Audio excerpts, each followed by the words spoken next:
Corporate funding in capital markets addresses the very important question of where do businesses get their money from.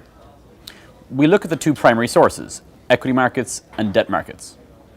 We look from the corporation's perspective at some of the pros and cons of choosing to fund yourself with more debt or more equity. In a sense, the session is complementary to credit analysis fundamentals, which measures the impact of taking on too much debt. As well as looking at these choices of corporate funding, we also look at where the funding comes from. We introduce the buy side. So by the end of the session, you'll also now have a better understanding of the key investors that fuel the corporate world. From the institutional investors, including sovereign wealth funds, pension funds, and life insurance companies, to the more modern investors, including hedge funds and activist investors.